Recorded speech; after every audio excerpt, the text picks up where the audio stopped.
So we are reviewing chapters 15 through 20 and then 22 all in one fell swoop. So that's everything that we covered in weeks 1 through 3, and that's what's going to be included on your exam.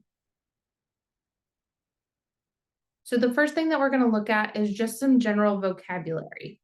So if you remember from week 1, we talked about cephalocaudal, which is development going from head to toe. So an infant will be able to lift just their head before they're able to actually fully sit up. So moving from that head to toe progression as they're learning things. Another term is proximodistal. So that's going to be development that proceeds from the midline to the periphery. So they're going to be able to engage their center of their body and be able to hold themselves up. Then they're going to start to learn their extremities and be able to move those. And then they'll graduate to being able to do those fine finger movements and those fine skills like those pincer grasps. So that's your proximodistal. So from the midline out to the extremities. General to specific refers to the ability to perform general physical functions. So can you do things like run or walk? Can you pick up a ball? Can you pick up Cheerios? Things like that. Maturation is another good one to know.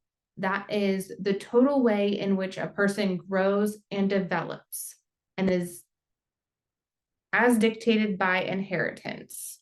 Sorry, my computer just froze. I think we just lost power here. Can you guys still hear me? Yeah, okay. I can hear you. Yes, we hear you. I just lost my screens all of a sudden. Okay, let's get this back up and going. Give me just a second here, guys.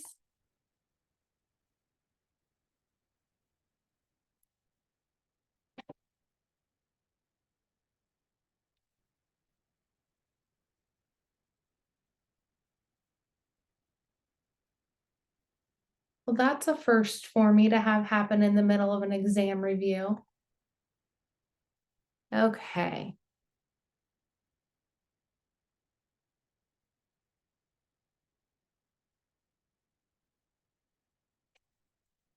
Okay, so maturation, the total way in which a person grows, develops as dictated by inheritance. Growth is going to be just your increase in physical size.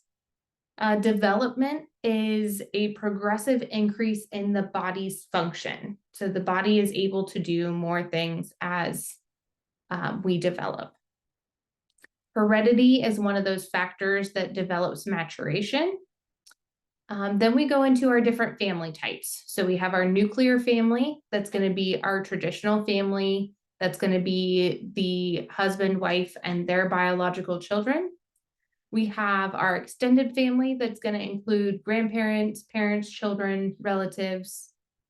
Then we have our blended family. So this is going to be remarried individuals and their children.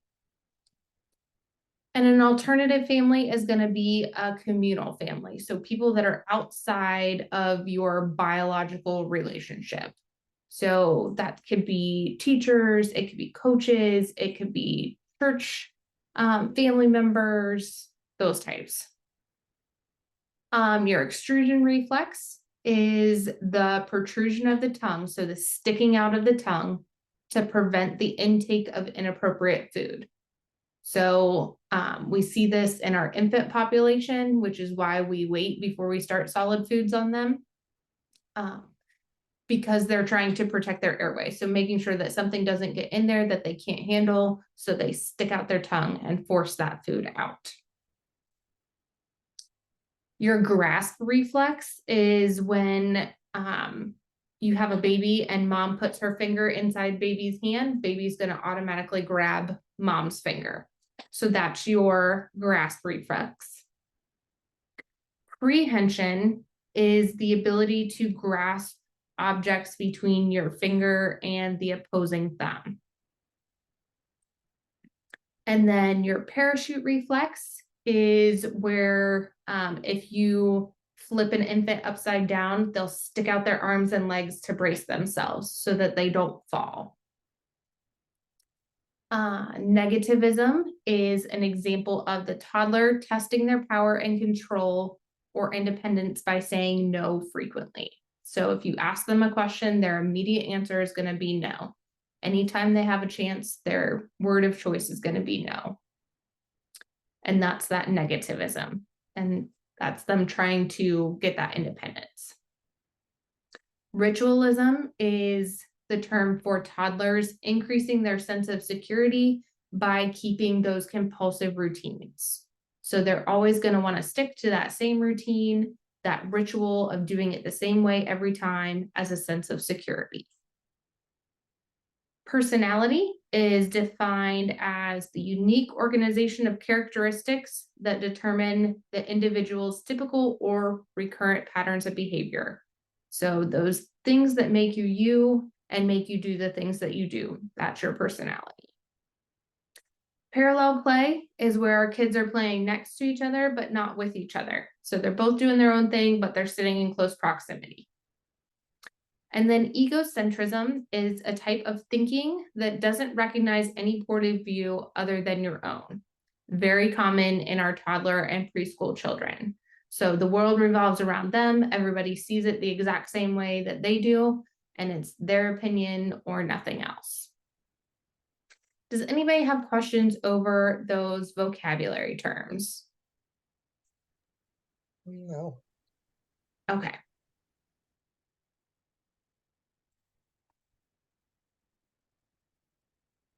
So now we're going to move into our theorists. So if you haven't heard already, there are a lot of theory questions on the exam. So there are 7 or 8 theory questions, and the majority of them are going to be asking you to match a theorist or one of their stages with a scenario.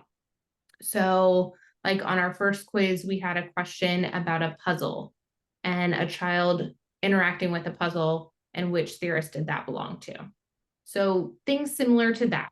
So whatever it takes to get you to figure out what the theorist is saying and being able to apply that to a situation is going to help you with answering the theorist questions on the exam. So we're going to go through them all. The first one is going to be Freud, and he had the theory of psychosexual development. So starting with our 0 to 1-year-olds, they are in the oral stage. So they're going to derive pleasure from things like sucking and tasting, and they're going to put everything in their mouth. Then when they are 2 to 3 and they start potty training, they get into that anal stage. 3 to 6-year-olds are in the phallic stage. So this is where you get that Oedipus complex, where boys are going to be more attached to their mom, girls are going to be more attached to their dad. Our 6-year-olds through puberty are in that latency stage, where they're going to mostly interact with their same-sex peers. They're going to focus on friendships and building relationships with people of the same gender. Then puberty and beyond is the genital stage, where you're going to see those initial sexual relationships starting to form. So individuals are going to be attracted to their opposite sex peers. They're going to be looking for those long-term relationships.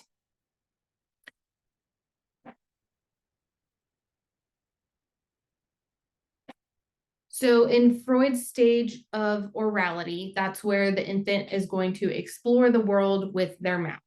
So everything's going to be put in their mouth. They're going to self-soothe by sucking on a pacifier or sucking on their thumb. Anality is going to correspond with that toddler looking for that independence, exercising their power by saying no. And then our phallic and edible stage is going to correspond to our preschoolers, where they're starting to become aware of themselves as sexual beings. They're starting to learn the difference between boys and girls, and are starting to notice differences in each other's bodies. And then finally, latency is the last developmental stage for Freud, where our school age children, like we said, are focusing on peer relationships, long-term living in groups, that adult interaction with each other. I have a question. Yep. For the one with the infant explores the world with their mouth, you said them sucking on like a pacifier as an example? Yes. Okay. Yep. So that's a perfect example. Our infants, when they're upset or they're missing their parents, they're stressed out for whatever reason, if you give them a pacifier and let them suck on that, it will calm them down. So that's part of that phase. Okay, thank you. Yep. Does anybody have any other questions about Freud before we move on? Okay. So next we're going to talk about Piaget, and he was all about our cognitive development. So more so how we're interpreting the world in our minds. So we start with our 0 to 2-year-olds, and they're in the sensory motor stage. So this is where they're exploring the world with their senses, they're learning their motor responses, they're interacting with nature. They use language to express their demands, and they're starting to catalog all the things that they're hearing. So they're taking in that language, storing it into their brains so that they can figure out the meaning of words. This is also where they learn object permanence. So that's an important one to remember.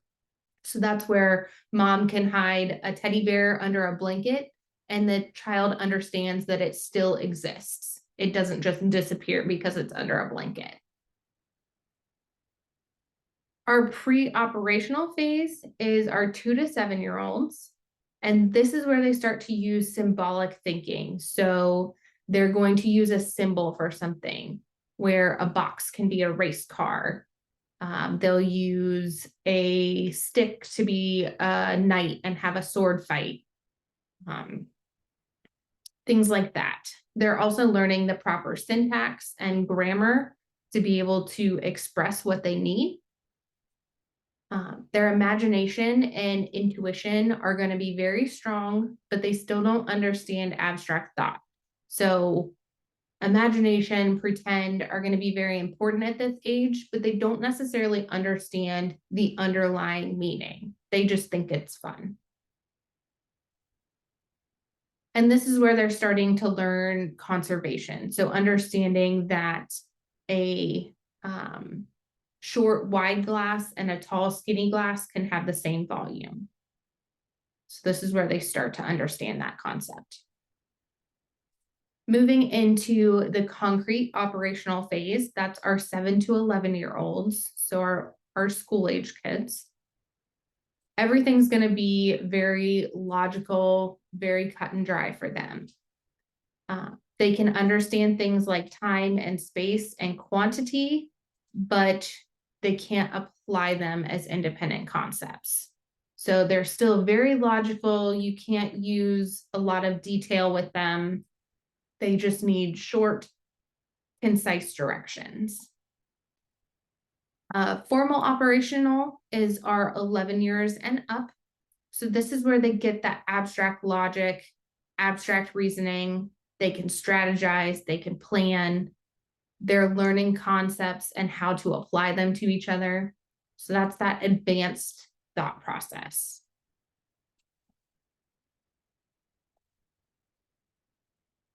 So let's look at some examples. So like we said, our sensory motor, the most important one is that object permanence. So where you hide a toy under the blanket, they're going to go and look for it because they know it's still there. It didn't disappear in their mind.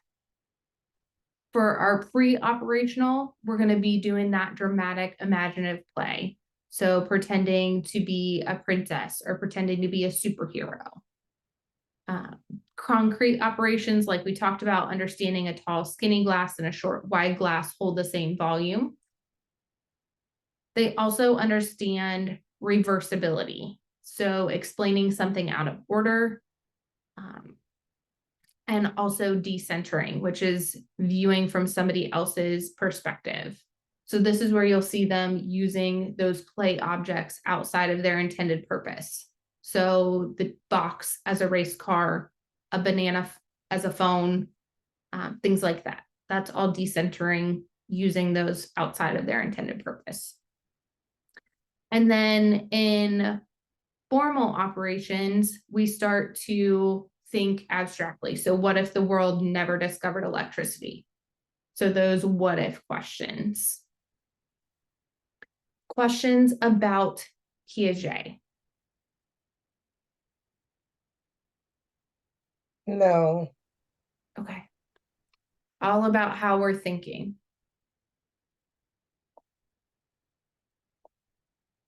Moving on to Erikson. So Erikson had the most phases out of all of the theorists, and he was focused on psychosocial development. So how we're interacting with each other. So infants to 18 months will have the trust versus mistrust. So this is where we're hoping that our needs are being met, and that's how we develop that trust. In our 18-month to 3 years, we're in that autonomy versus shame and doubt. So we're getting that sense of independence, but we're also afraid to try new things. Our 3 to 5 year olds, they're getting into initiative versus guilt. So we're still working on that independence. We're wanting to do things on our own. We're starting to explore more, but at the same time, we are afraid of doing the wrong thing. 5 to 13 is going to be industry versus inferiority. So in this stage, our school age population is really focused on finding things that they're good at. So whether it be school or sports or music, drawing, all of those activities are going to develop their sense of industry. So that really focuses on the activities that are important to them.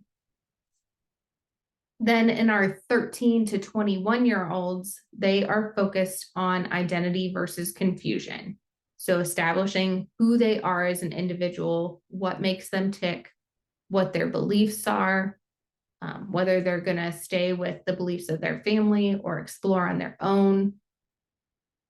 Then looking into our adult population, we didn't really talk about these, but he also explored the adult population. You have intimacy versus isolation, generativity versus stagnation, and integrity versus despair. So you really just need to worry about the infant through 18. So that's going to be identity versus confusion is going to be your last one that you need to worry about.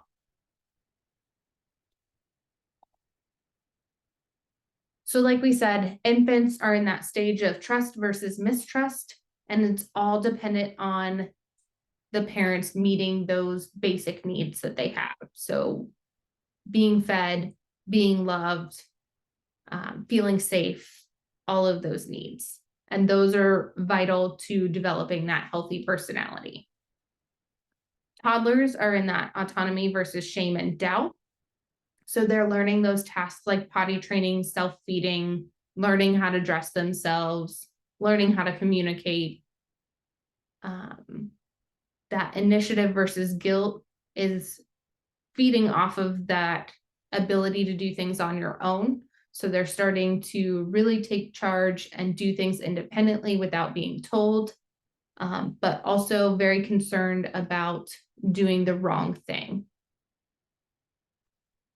Our industry versus inferiority in our school age children, we're developing skills and teamwork.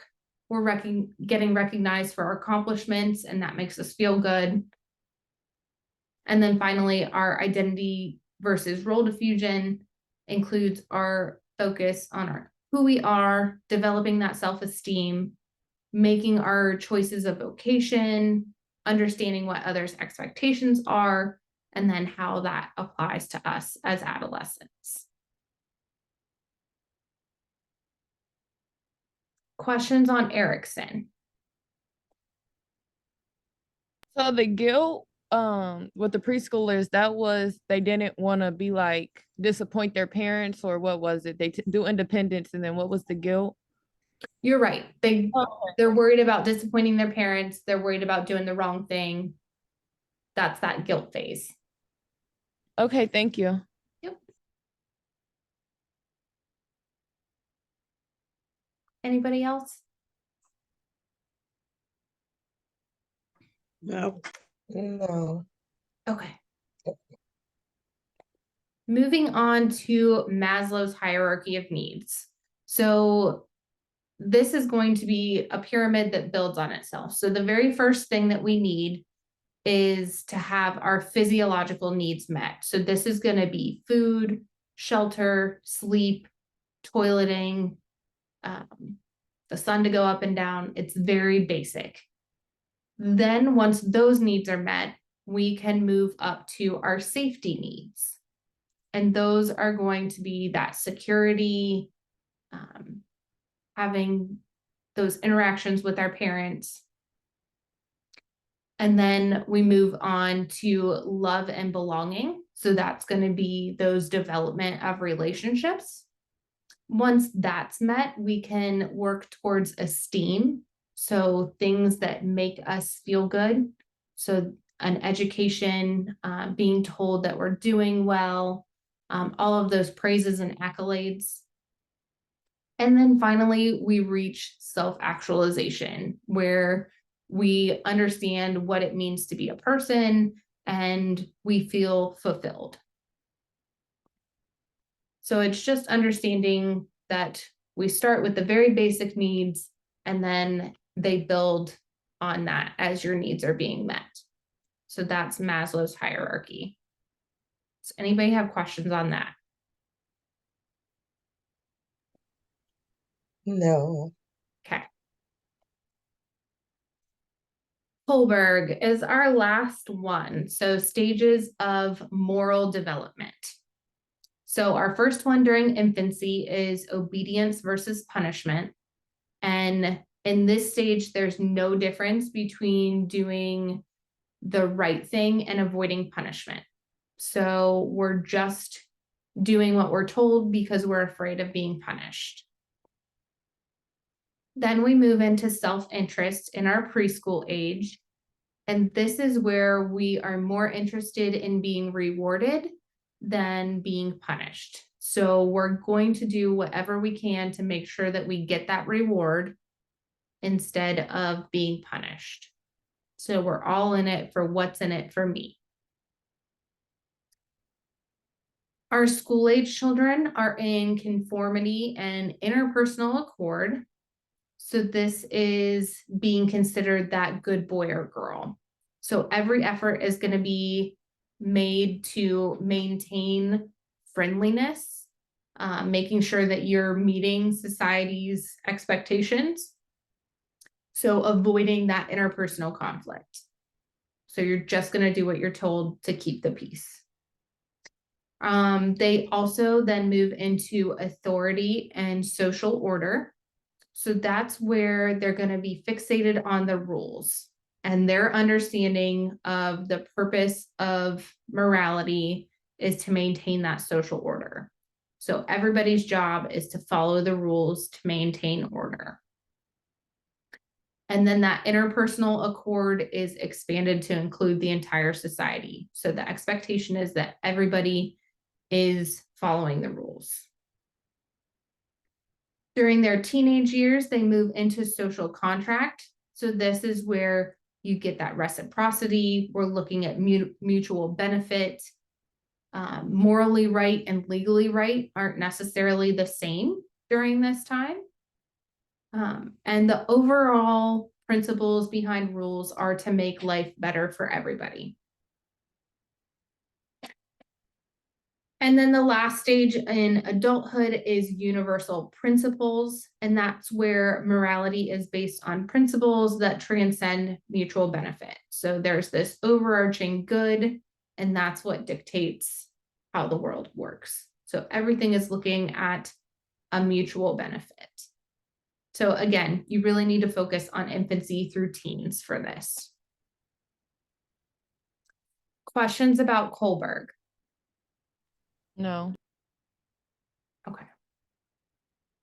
So he's all about morality.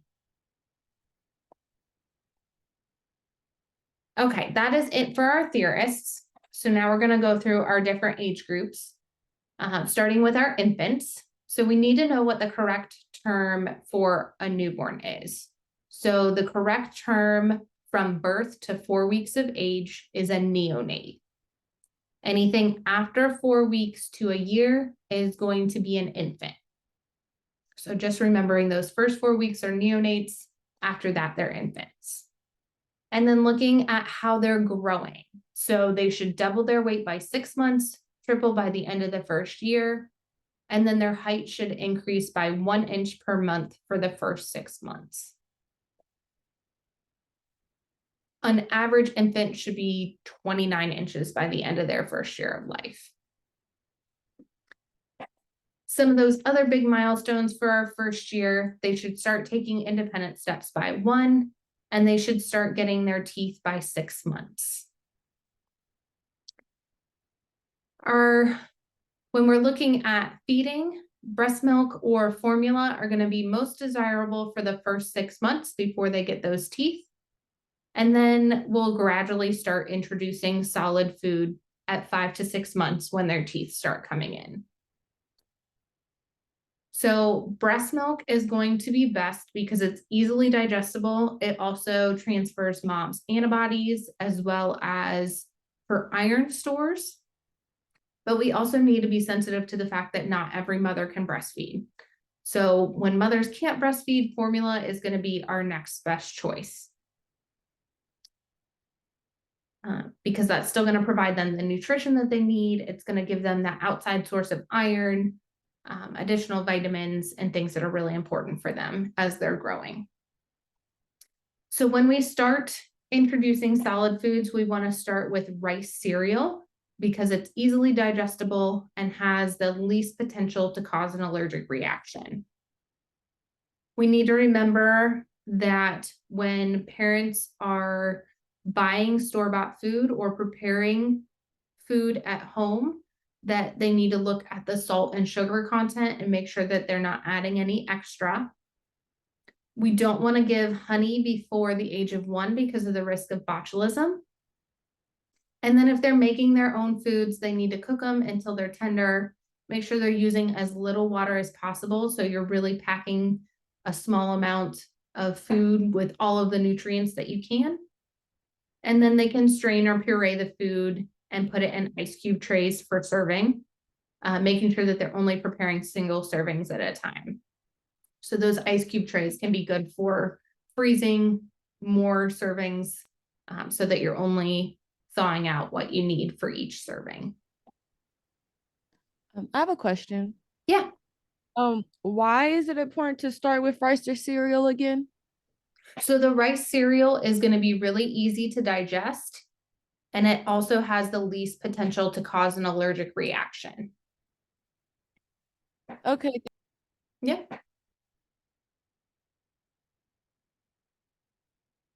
So like we talked about, they're in that trust versus mistrust. They also need a lot of sensory stimulation. So if you remember, they're in that stage where they're exploring the world through their senses.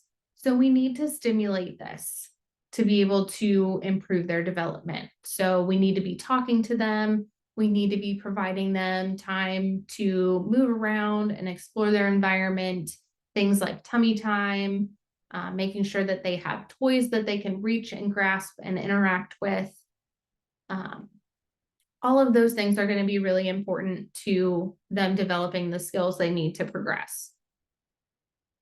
If we have a lethargic infant, we want to avoid things like bright lights, moving our hand. We want to make sure that when we move or handle them, we do it slowly. We speak in a calm voice. And then we change their positions periodically. So sometimes they can just get kind of stuck and be lethargic and just lay there. And if we let them just lay there, they stay that way.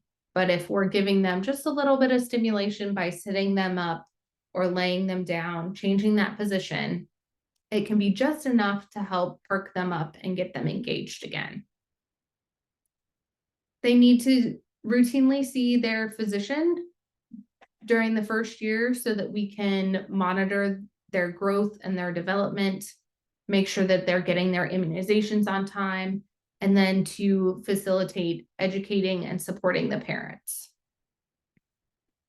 For safety, we're looking at things like sudden infant death syndrome, making sure that they're on their back, doing the ABCs of safe sleep. So they're alone on their back in a crib anytime they're sleeping. We put them on their bellies during tummy time when they're awake. And then making sure that we have the right car seat for their weight, for their age, for their height. We never want to use a car seat for a prolonged sleeping arrangement because that 45-degree angle that they sit in the car seat is most difficult for them to be able to breathe in. So that's why we want to limit their time in a car seat. Their car seat, they're rear facing under a year. They have to be in a car seat as long as they're less than 22 pounds. They should be placed in the center of the automobile's rear seat as opposed to being on the outside, so that if you get hit in the side, then there's more space to take the impact and it doesn't go directly to the infant. And then making sure that car seat is secured with the seatbelt. If parents are using a sling carrier, so that's one of those fabric carriers that kind of drapes across mom and baby just kind of lays in, we need to make sure that the infant's face stays above the fabric and that the nose and mouth stay unobstructed so that we're not suffocating the infant. Do we have any questions on our infants? No. Okay. Next up is going to be our toddlers. So we need to remember that they need those fats before 2 so that they get that adequate growth and brain development. When we're talking about toddlers, we're talking about kids that are 1 to 3. As far as growth goes, their birth weight is going to quadruple by the time that they're 2.5. Their physical changes are going to be that acquisition of fine and gross motor skills.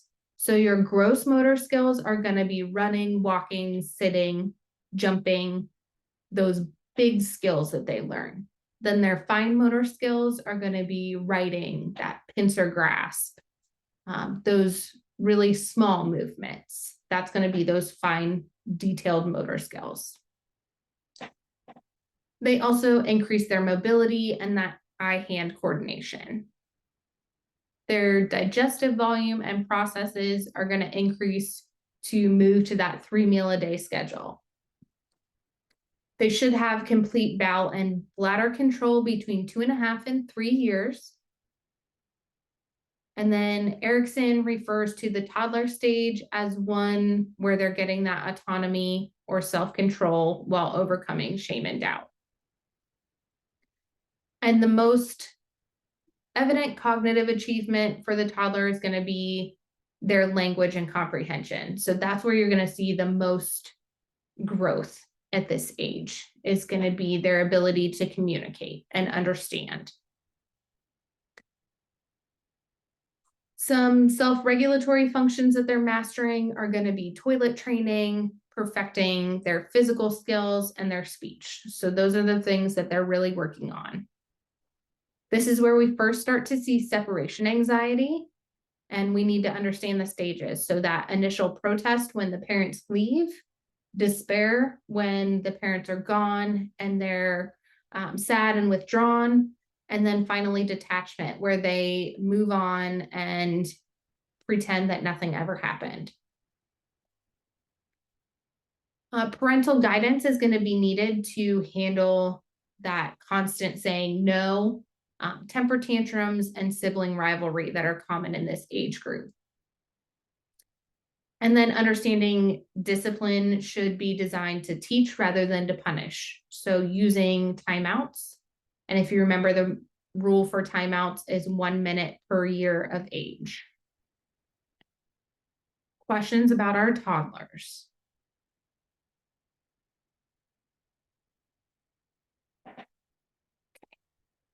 No.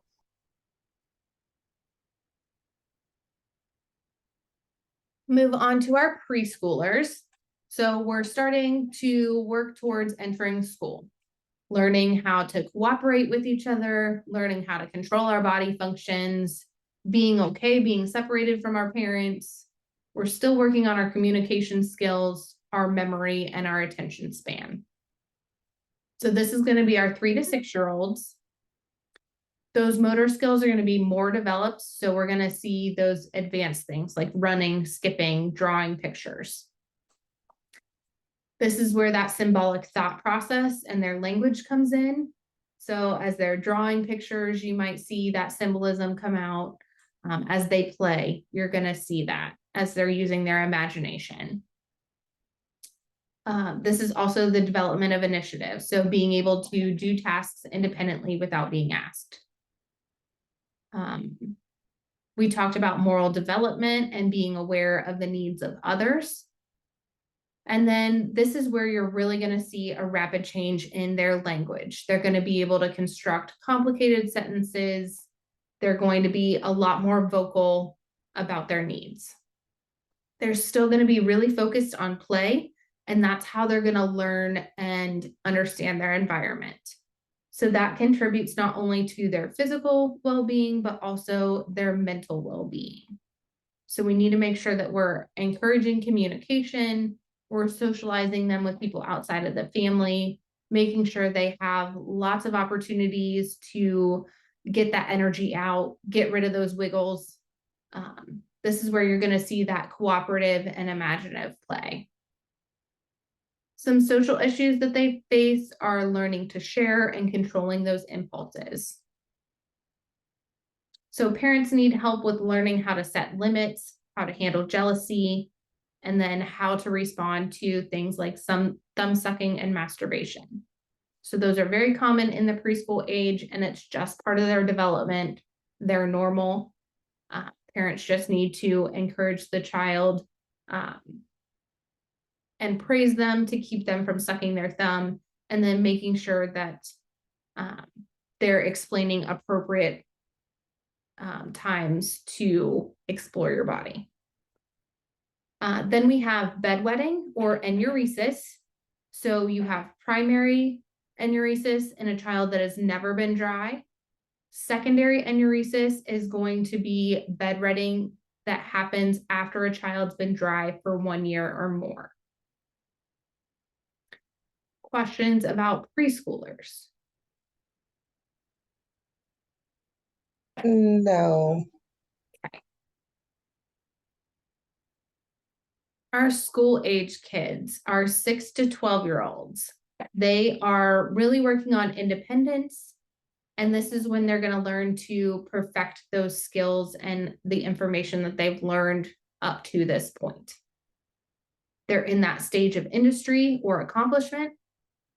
Also, the sexual latency stage where their energy is going to be focused on their cognitive and physical skills. They're in the concrete operation stage where they're starting to learn those cognitive perceptual patterns. Their growth is going to slow down at this point until they hit puberty. School is going to be really important on their socialization and being accepted by their peers. They're going to learn, develop a positive self-concept. They're going to learn how to be productive, self-directed, and accepted. So being independent is going to be important at this stage. Their peers are going to range from same-sex friends in the early school years, and then once they get into the later school years, they'll start to develop those opposite sex friendships around puberty. Their language is going to expand as they're learning new words through school and communicating with people outside of the family. They're going to experiment with words without understanding what they're saying. So it's important that we're teaching them the meanings behind words, making sure that we're helping them to understand any slang terms that they might come into contact with so that they're using them appropriately. Moral development is going to be our understanding of rules, fairness, and values, and knowing the difference between right and wrong. Kohlberg says they are in conventional morality, which is where their behavior is based on their belief that they need to follow the rules because it's the right thing to do. Sports teams and physical education classes are going to be implemented to help the child meet their activity needs. And then if we have a child that is struggling with focus and attention, we can really help them by talking to them, communicating, finding out if there's something going on with them, making sure that they have an outlet for all of their energy before they're required to sit down and focus on a task. We can also evaluate for things like ADHD or a learning disability, making sure that all of their senses are intact so they're able to hear, they don't have a speech delay or something that we need to address. Questions about our school agers?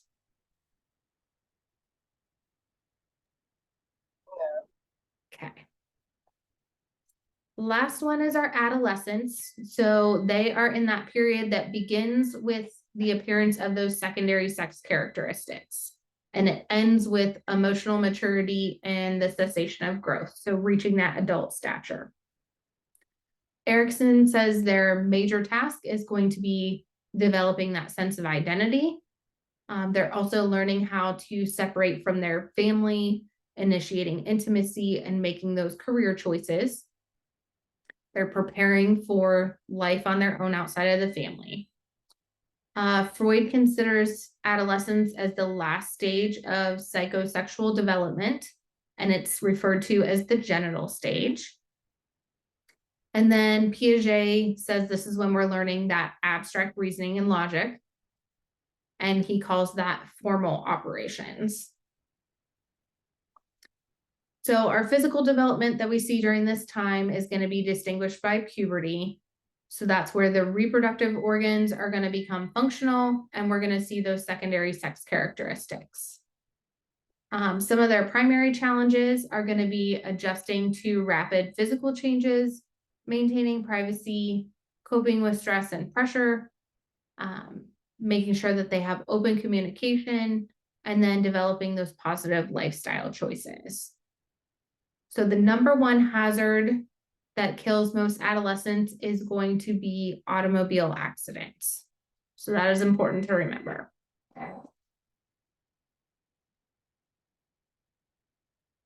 When we're looking at education, we need to make sure that we're using our whole nursing process. So assessment is going to be our observation and our data collection. Then we'll plan, we'll implement our plan, and then evaluate how well it worked. So when we're determining what nursing diagnoses we need to use, we need to make sure that we're considering parenting, coping skills, and unmet developmental needs. If you remember, we talked about the Denver 2, and we watched that little video of the mom and the son being evaluated through play. So it's important to remember that it's not an intelligence test. It's looking at those developmental skills that are appropriate for that age group. So we're assessing personal, social, fine motor, language, and gross motor skills. And a low score merely indicates that we need further evaluation. So anytime we do a screening test, it just says that we're at risk for something, and we have to do more digging, more testing to figure out if there's something truly going on. We talked about timeouts, 1 minute per year of age, making sure that we're not interacting with the child while they're in timeout. Also, we talked about the BSA as the most accurate method for calculating drug doses for our pediatric population. And then when we're teaching sex education to adolescents, we need to make sure that we are tailoring it to their age, making sure that we're providing them with factual information and not bias. And then making sure that we're giving them time and adequate opportunity to ask questions in a private and non-judgmental way.